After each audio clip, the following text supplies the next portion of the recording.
আচ্ছা, আজকে video topic হচ্ছে আমরা কিভাবে ভালো মানের একটি জিবি প্রক্সি নিব। সচরাচর আমি যেটা নিয়ে থাকি সেটাই আজকে দেখাবো। তো এর জন্য চলে যাবেন আমার এই ভিডিওর ডেসক্রিপশন বক্সে, সেখানে একটি লিঙ্ক পাবেন। সেই লিঙ্কে আপনি ক্লিক করবেন, করার পরে আপনাকে সেম এই বটের ভিতরে নিয়ে আসবে। তো এই বটের ভিতরে আসার পরে আপনি স্টার্ট করে দেবেন। যদি স্টার্ট করা না থাকে তাহলে স্টার্ট করে দেবেন। এখানে আমার ডিপোজিট করা আছে এবং পাশাপাশি 1 জিবি বাই করা আছে। তারপরে আমি দেখিয়ে দিতেছি এখানে কিভাবে ডিপোজিট করবেন। ডিপোজিট করার জন্য এখান থেকে আপনি ডিপোজিটে ক্লিক দিবেন। দেওয়ার পরে আপনি বাংলাদেশ থেকে হলে এখানে বাংলাদেশ, এখানে ক্লিক দিবেন। দেওয়ার পরে এখানে অ্যামাউন্টটা দিবেন। যেমন 1 জিবির রেট হচ্ছে আপনার 110 টাকা থেকে 127 টাকার ভিতরে। তো এখান থেকে আপনারা ওটা দেখে নেবেন, ওটা দেখবেন কিভাবে। তো এর জন্য বাই জিবি এখানে ক্লিক দিবেন। দেওয়ার পরে এখান থেকে কোন প্রক্সিটা নেবেন, যেমন 9 প্রক্সি আছে, এটার রেট হচ্ছে 127 টাকা 1 জিবি। এটা ব্যাক করে দেই। এখান থেকে 22 জিবিতে ক্লিক দিয়ে আবার যদি আমি সিলি প্রক্সি এটা যাই, তো এখানে আপনার রেটটা দেখতে পাবেন 22 জিবি সিলি প্রক্সি। তো এটার রেট হচ্ছে 1 জিবির দাম 160 টাকা। তো আমরা সচরাচর এই প্রক্সিটাই নিয়ে থাকি, 160 টাকা CLI প্রক্সি এটাই নিয়ে থাকি। তো আমি আপনাদেরকে বলবো যে এই প্রক্সিটাই আপনাদের নেওয়ার জন্য। তো এই প্রক্সিটা নেওয়ার জন্য আপনারা সিম্পলি ডিপোজিটে ক্লিক করবেন, করার পরে বাংলাদেশ সিলেক্ট করবেন। এক্সাম্পল 160 টাকা যেহেতু, তো 108 টাকা দিয়ে আপনারা এখান থেকে কনফার্ম করবেন। 108 টাকায় কি আপনি ডিপোজিট করতে চান? যদি করতে চান তাহলে এখান থেকে কনফার্ম করবেন। কনফার্ম করার পরে আপনার মাঝে এরকম একটা অপশন আসবে, এখান থেকে বলা হবে পে নাও। পে নাও আপনি ক্লিক দিবেন। দেওয়ার পরে আপনাকে এই পেজে নিয়ে আসবে। এই পেজে আপনি বিকাশ, নগদ, রকেট, উপায় কয়েকটা অপশন পাবেন। পাশাপাশি এখান থেকে বাইন্যান্স পাবেন। তো আপনি যেভাবে ডিপোজিট করতে চান সেভাবে করতে পারেন। বিকাশ থেকে করলে এখানে বিকাশে ক্লিক দিবেন। নিচে যে নাম্বারটা পাবেন এই নাম্বারটা কপি করে সেন্ড মানি করে এই পরিমাণ অ্যামাউন্টটা এখানে একটা ট্রানজ্যাকশন আইডি দিয়ে দিবেন। ট্রানজ্যাকশন আইডি দেওয়া হলে এখান থেকে ভেরিফাইতে চাপ দিবেন। যদি সঠিক থাকে এই পেজটা পরিবর্তন হয়ে আপনাকে আরেকটা পেজে নিয়ে আসবে। তখন আপনি এইখান থেকে ক্লিক দিয়ে ক্রস দিয়ে কেটে দিবেন। দেওয়ার পরে এখানে আসবেন। আসার পরে এখান থেকে আপনি ভেরিফাই নামে একটা অপশন পাবেন। ভেরিফাইতে ক্লিক দিবেন। আপনি ভেরিফাইতে ক্লিক দিলে আপনার এখানে ব্যালেন্সে ওই অর্থটা যোগ হবে।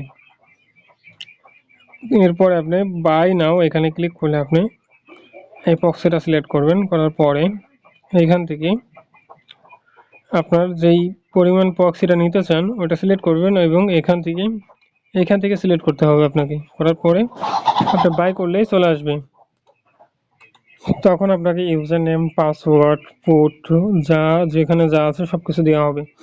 তো সিম্পলি সেখান থেকে ইউজার নেম এবং পাসওয়ার্ড কপি করে চলে আসবেন নিচের দিকে প্রক্সি জেনারেটর। এখন এই পেজটা যদি আপনার কাছে না আসে তখন কি করবেন? যদি এরকম হয়ে যায় তখন সিম্পলি এখান থেকে স্টার্ট করে দিতে পারেন, অথবা এই 4টা ফটো আছে এখানে ক্লিক দিতে পারেন। এখানে ক্লিক দিলে এরকম চলে আসবে। এরপরে প্রক্সি জেনারেটর এখানে যাবেন।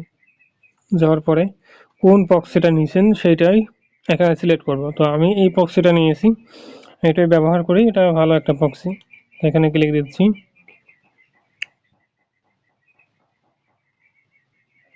দেওয়ার পরে একটু নিচের দিকে আসার পরে এখানে আপনাকে সেই প্রক্সির ইউজার নেম এবং পাসওয়ার্ডটা দিতে বলা হবে। তো আমার প্রক্সির পাসওয়ার্ড হচ্ছে এটা, আমি ইউজার নেমটা কপি করে নিয়ে আসি।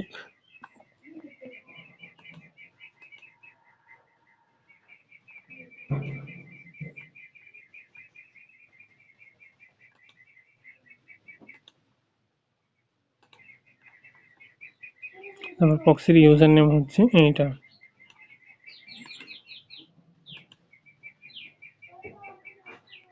তো এটা কপি হয়ে গেছে। ইউজার নেমের জায়গায় এই প্রক্সির ইউজার নেমটা দিয়ে দিব। দেওয়ার পরে একটু নিচের দিকে আসবো, এখান থেকে কোন কান্ট্রির প্রক্সিটা নেবেন ওই কান্ট্রিটা সিলেক্ট করবেন। যেমন এখান থেকে আপনি সেই কান্ট্রির নামটা সার্চ করবেন। যেমন আমার প্রয়োজন হবে এখন অস্ট্রেলিয়া, তো অস্ট্রেলিয়া ক্লিক দিব। দেওয়ার পরে নিচের দিকে আসবো, নিচের দিকে আসার পরে এখান থেকে এটাই থাকবে, অথবা এটাও নিতে পারেন আপনাদের যেটা লাগে। তো যেহেতু রোটেশন সহকারে লাগবে তো এটা ক্লিক দিব আমরা। দেওয়ার পরে এইখান থেকে 5 মিনিটের জায়গায় 10 করে দিব এবং এইখানে দেখতে পাচ্ছেন রিফ্রেশ। যখনই আপনার প্রক্সিটা এখান থেকে বের করার প্রয়োজন হবে তখন এখান থেকে জাস্ট এই রিফ্রেশে একটা ক্লিক দিবেন। ক্লিক দিলে দেখতে পারবেন এখানে আপনার এই আইডিটা চেঞ্জ হবে, প্রতি ক্লিকে ক্লিকে আইডি চেঞ্জ হবে। এরপরে আপনারা নিচের দিকে আসবেন, আসার পরে এখান থেকে কয়টা প্রক্সি নেবেন, তো এক্সাম্পল হিসেবে এখানে একটা দিয়ে থাকে, তো একটার বেশি লাগে না। এরপরে এখান থেকে কপি করবেন, কপি করার পরে চলে আসবেন নোটপ্যাডে। নোটপ্যাডে আসার পরে এখান থেকে আপনার বক্সটা বের করে নেবেন। এটা হচ্ছে আপনার সার্ভার, এটা হচ্ছে সার্ভার আপনার। তো এটা হচ্ছে আপনার সার্ভার। আর এইখানে যে এটা দেখতে পাচ্ছেন এটা হচ্ছে পুট, এরপরে এই কলম দেখতে পাচ্ছেন এটা হচ্ছে আপনার ইউজার নেম এবং এটা হচ্ছে আপনার পাসওয়ার্ড। তো নোটপ্যাড আসার পরে এখান থেকে সিম্পলি এখানে 10-এর জায়গায় 15 করে নেবেন, যেহেতু এখানে 15 অপশন নেই, 10 আর 20 আছে আর 5 আছে, তো এই করতে নেবেন। এখন এখান থেকে আপনারা সিরিয়াল বাই সিরিয়াল কানেক্ট করে নিতে পারেন। আর প্রতিদিন এখানে বের করবেন, যখনই প্রক্সিটা ডিসকানেক্ট করবেন তখন এখান থেকে প্রক্সিটা জেনারেট করে নেবেন। তো এইভাবে করলে এই প্রক্সিটা কোনো সমস্যা হবে না। আর যদি এইভাবে না নেন তাহলে প্রক্সির ডেটা লিক করতে পারে, তখন আপনার সমস্যা হবে। যেমন আপনি নিয়েছেন একটা কান্ট্রি, টাইম জোন অ্যাড করেছেন একটা কান্ট্রি, তো এই ক্ষেত্রে দেখা গেল আর একটা কান্ট্রিতে আপনার চলে যাবে, প্রক্সিটা ওটা লিক করে। তো যতবার প্রয়োজন হবে ততবারই এখানে আসবেন, আসার পরে এখান থেকে রিফ্রেশ এখানে ক্লিক দিবেন। দেওয়ার পরে এখান থেকে জাস্ট ইউজার নেমটা কপি করে নেবেন, ইউজার নেমটা এটা কপি করে নেবেন। নেওয়ার পরে এইখানে আসার পরে এই ইউজার নেমটা এখান থেকে চেঞ্জ করে দেবেন। পরবর্তীতে প্রক্সিটা কানেক্ট দিবেন। আর প্রক্সিটা যদি অলরেডি কানেক্ট দেওয়া থাকে তখন আপনারা জাস্ট সুপার প্রক্সিতে আসবেন, আসার পরে এখান থেকে ইউজার নেমটা চেঞ্জ করে দিবেন। চেঞ্জ করে এখান থেকে 15 করে দিবেন। দেওয়ার পরে এটা কানেক্ট দিলে এখন কানেক্ট হয়ে যাবে।